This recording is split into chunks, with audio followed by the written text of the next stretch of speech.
We are again going to start a new session. This is the post-mortem on insights and special issues on current affairs. And आज जो हम शुरू करने जा रहे हैं that is government schemes session 1.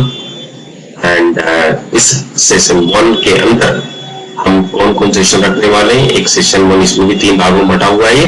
पहला होगा हमारा क्वेश्चन सेशन, फिर दूसरा होगा हमारा टॉपिक एनालिसिस और तीसरा सेशन जो हमारा होगा आंसर सेशंस. इसी क्वेश्चंस के हम आंसर डिस्कस करेंगे और उसके बीच में हमारा टॉपिक एनालिसिस भी होगा. तो सबसे पहले हम क्वेश्चन सेशन शुरू करेंगे. तो सबसे पहला क्वेश्चन है, कंसीडर द फॉलोइंग स्टेटमेंट्स. वायोश्री योजना is only for senior citizens of BPL families and it is fully funded by central government. Which of the above is correct? Only one, only two, both 1 and 2, and both 1 and 2 are incorrect. Second, consider the following statements. Autism is a neurodevelopment disorder. Autism एक बीमारी है. क्या ये neurodevelopment disorder है? It was declared as disability in 2001. इसको disability declare किया 2001 में, but no certificate of disability is issued. But इसके लिए कोई certificate issue नहीं किया जाता है. कौन सा statement correct है? Only one, only two, both 1 and 2, both 1 and 2 are incorrect. Next question हम देखते हैं. Consider the following statements regarding Vayoshreshth Samman 2016. They are national awards for senior citizens and institutions. ये senior citizens और institutions के लिए national award है. It is given in recognition of their service towards the cause of elderly persons, especially indigent senior citizens. ये क्या है? ये इनको किसके लिए दिया जाता है? जो हमारे एल्डरली पर्सन्स होते हैं, बहुत मेहनती होते हैं, सीनियर सिटीजन्स, उनको दिया जाता है ताकि वो जो सर्विस कर रहे हैं. Only one, only two, both 1 and 2, both 1 and 2 are correct, incorrect. Sorry. तो कौन सा स्टेटमेंट आपको सही लग रहा है इनमें से? पहला, दूसरा, दोनों या दोनों गलत? Consider the following statements. सुगम्य पुस्तकालय was created for SC/ST population in the country. सुगम्य पुस्तकालय SC/ST population के लिए क्रिएट किया गया. And it was started by Ministry of Home Affairs. क्या इसको Ministry of Home Affairs ने शुरू किया? पहला सही, दूसरा सही, दोनों सही या दोनों गलत? चारों ऑप्शन में से आपको देखना है. चलते हैं अभी टॉपिक पे. राष्ट्रीय वायोश्री योजना. वायोश्री योजना जो है वो physical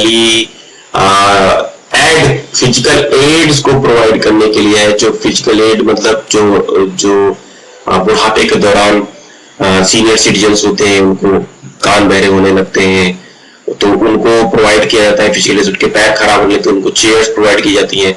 and that be provided to BPL category only, right? तो it is the first of its kind central sector scheme है. सेंट्रल सेक्टर स्कीम है. दूसरी बात आपको याद रखनी है, पहली है बीपीएल फैमिली के लिए, दूसरी है ये सेंट्रल सेक्टर स्कीम है, fully funded by central government है. दूसरी बात आपको याद रखनी है, ठीक है? दूसरी बात आपको याद रखनी है. तीसरा है इसमें कि the scheme will be implemented through the sole implementing agency Artificial Limbs Manufacturing Corporation (ALIMCO). ये PSU है under justice, which will undertake 1 year free maintenance of the aids and assisted living devices. ALIMCO जो है 1 साल का free maintenance देगी. Beneficiaries will be identified by the state government's UTS through a committee chaired by Deputy Commissioner, District Collector. ये जो beneficiaries है उनको identify करें. कमेटी बनेगी किसके अंडर पे? डिस्ट्रिक्ट कलेक्टर और डिप्टी कमिश्नर के अंडर पे. वो आइडेंटिफाई करें कौन बेनिफिशियरी होना चाहिए. The device will help the senior citizen to overcome their age related physical impairments. तो फिजिकल इम्पेयरमेंट्स उनको ओवरकम करने में मदद करेगा और ये इंश्योर किया जाएगा 30% में से क्या हो? विमेन हो. तो ये पॉइंट आपको याद रखना है. Point number 4. पॉइंट नंबर 3 तो ये था एलिम्को के बारे में, ठीक है? पॉइंट 1 है बीपीएल फैमिली को दिया जाएगा. पॉइंट नंबर 2 है सेंट्रल गवर्नमेंट के द्वारा फुल्ली फंडेड है. तीसरी है कि एलिम्को जो है पीएसयू ये प्रोवाइड करेगा, 1 ईयर की सर्विस भी प्रोवाइड करेगा और डिवाइस भी प्रोवाइड करेगा. और चौथी बात है 30% में से जो होंगी वो विमेन होंगी. सुगम्य पुस्तकालय. It is an online library that makes accessible content available to print disabled people. Disabled people के लिए लाइब्रेरी बनाई जा रही है. Point number 1. सेकंड है department of empowerment of persons with disabilities या दिव्यांग जन के जो लिए बनाई गई मिनिस्ट्री उसके अंदर होगा डिपार्टमेंट, उस डिपार्टमेंट के अंदर होगा। और ministry of social justice empowerment के अंदर में होगा।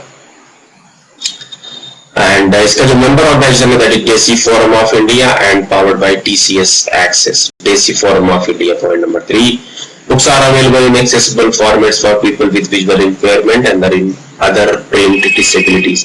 जो भी ऐसे विजुअली इम्पेयर्ड लोग होंगे इनको ये प्रोवाइड किया जाएगा। इस workshop on autism tools INCLEN and ISSAA a meeting of master traders की मीटिंग हुई है all parts of the country और एक national training workshop on autism. Autism एक बीमारी है जिसको न्यूरो डेवलपमेंट डिजीज बोलते हैं। And using international clinical epidemiology network, क्या है international clinical epidemiology network है and Indian scale of assessment of autism ISAA tools। It was organized by Ministry of Social Justice। Point number 2, and the aim of the workshop was to train and empower healthcare professionals। healthcare professionals को train करना है इसका aim। And these master trainers will further train required number of professionals in their respective states।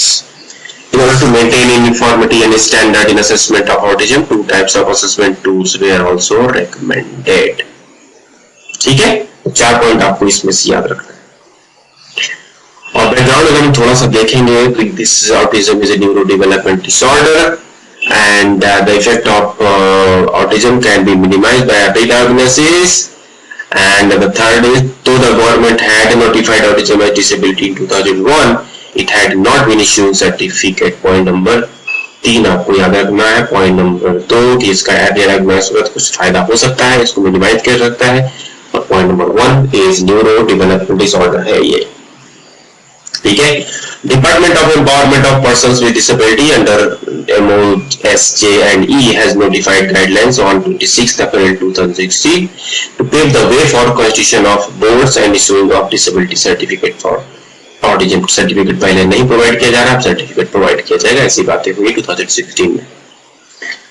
Now, बायोश्रेष्ठ सम्मान 2016 they are national awards। बायोश्रेष्ठ सम्मान क्या है? National award है। किसको दिया जाएगा? सीनियर सिटीजन्स इंस्टीट्यूशंस को दिया जाएगा।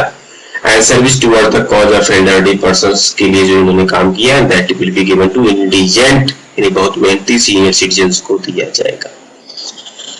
Next, it is in ministry of social justice and empowerment and initially in 2005 and was upgraded to the status of national award in 2013। 2013 में इसको नेशनल अवार्ड की संज्ञा दे दी गई है।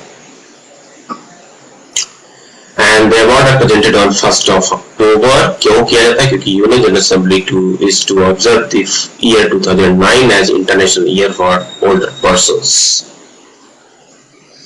Now consider the following statements again। The Bioshri Yojana is only for senior citizens of BPL families। बिल्कुल सही। And this is fully funded by central government। बिल्कुल सही। Second statement, consider the following statements। बायोश्रेष्ठ सम्मान 2016 they are national awards। बिल्कुल सही for senior citizens and institutions and it is given in recognition of their service towards the cause of elderly persons especially indigent senior citizens। दोनों सही, both 1 and 2। Consider the following statements। सुगमय पुस्तकालय was created for SC/ST populations in the country and it was started by Ministry of Home Affairs। दूसरा statement गलत, पहला सही।